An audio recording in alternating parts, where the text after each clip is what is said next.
Tout d'abord, je tiens à rendre grâce à Dieu qui a veillé sur notre pays, le Bénin, et qui a conduit lui-même le processus de la révision de la Constitution jusqu'à son terme. Depuis près de 15 ans, les différents gouvernements ont tenté d'apporter certaines touches qui constituaient quand même un blocage au développement de notre pays. Force est de constater qu'ils n'ont pas pu. Et comme Dieu était avec lui, continue d'être avec lui, Dieu même a organisé les choses autrement pour permettre à ce que cette constitution soit finalement touchée.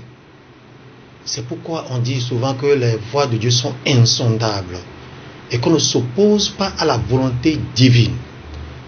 La volonté divine, c'est que le peuple béninois doit accompagner les actions du président de la République. La volonté divine, c'est de ne pas s'opposer à ses idées, à ses idéaux. Le terrain des armées ayant compris, a repris les choses autrement pour nous permettre enfin aujourd'hui de dire les sujets qui fâchaient, les éléments qui empêchaient, quand même les articles dans la Constitution qui empêchaient le développement. Ces choses aujourd'hui ont été touchées et nous avons une réelle constitution adaptée à l'actualité. Une constitution qui va nous permettre au moins sur les 10 ans, 15 ans, 20 ans à venir développer notre pays.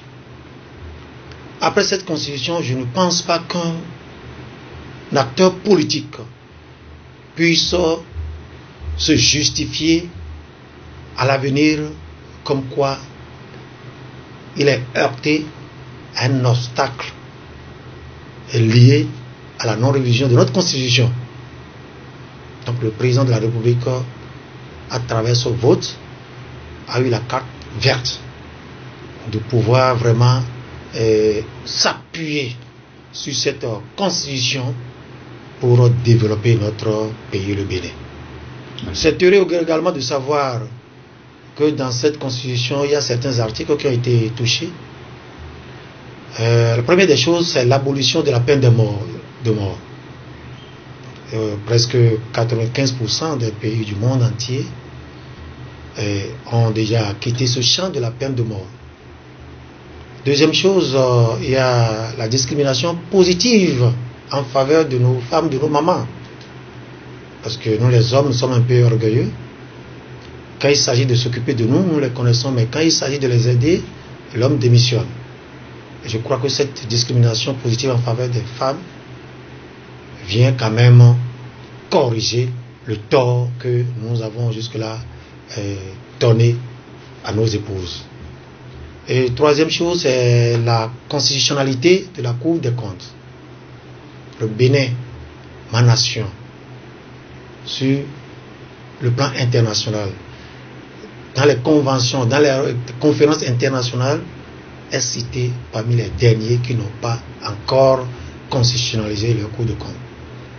Aujourd'hui, c'est une chose faite et je me réjouis de ce que, aux prochaines conférences, aux réunions internationales, le Bénin se comptera parmi les pays ayant respecté ces traités internationaux. Et la dernière chose concerne nous-mêmes, députés. Vous voyez, la classe politique n'a pas demandé ce que nous avons fait. Nous nous sommes dit, il ne faut pas s'éterniser au pouvoir. Il ne faut pas s'éterniser en politique. Parce que vous voyez, il y a des acteurs politiques depuis 1990 et qui continuent de mener le jeu jusqu'à ce jour, ce qui n'est pas une bonne chose pour notre pays. Mais grâce à ce vote, aucun député ne peut faire plus de 3 mandats. Cela est à l'actif du peuple béninois. Et c'est l'occasion pour moi de demander à toute la nation béninoise, ceux qui sont au pays, et la diaspora, de faire confiance à la 8e législature. La 8e législature est composée des gens suffisamment mûrs, intelligents. Ils n'ont qu'à nous faire confiance. Et à la fin, ils pourront juger. Et je crois que le sujet qui fâchait, quand on va toucher à la Constitution, le président Talon va l'utiliser comme une nouvelle république. Mais j'ai pris mon temps à observer l'homme, le président. Le président n'est pas un homme qui est attaché au pouvoir. Et les caractéristiques du pouvoir ne lui disent absolument rien. Les prestiges liés à la fonction ne lui disent absolument rien. Mais il est attaché à une seule chose, le développement de son pays. Et quand moi j'ai la chance de le rencontrer, il m'a dit, honorable, ma vision, c'est d'écrire la page de mon histoire. Quand je quitterai ce pays, 10 ans après, que les Béninois disent, waouh, il nous fallait ce président, effectivement. Donc, je pense que l'heure de Dieu a sonné pour que, la main dans la main, nous puissions accompagner le pouvoir, accompagner le président de la République.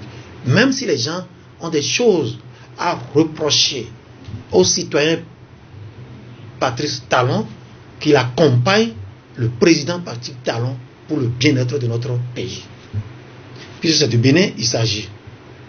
Donc voilà, que les uns et les autres comprennent qu'on ne peut pas continuer à mettre les bâtons dans les roues de la gouvernance du président. Nul n'est parfait. S'il y a des actions, des leviers qui sont mal orientés, il y a également une méthode de s'approcher ou de saisir le gouvernement pour être écouté et pour être pris en compte.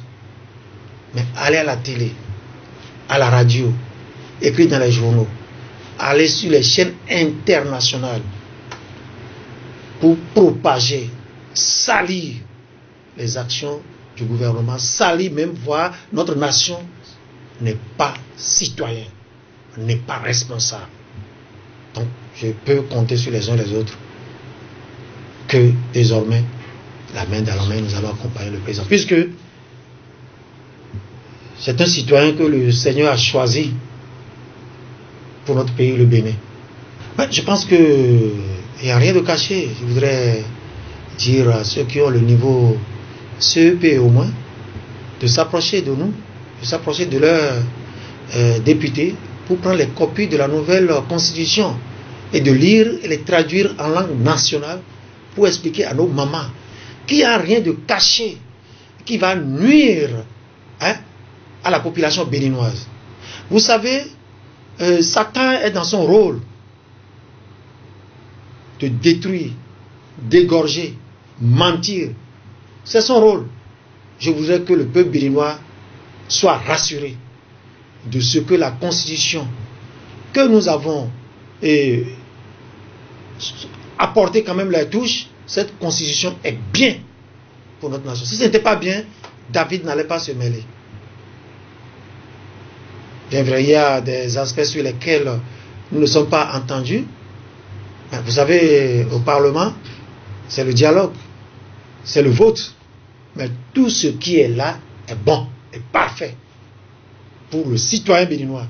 C'est une constitution qui va permettre aux pauvres même d'être riches. Parce que ça a pris en compte tous les aspects socio-économiques de notre pays.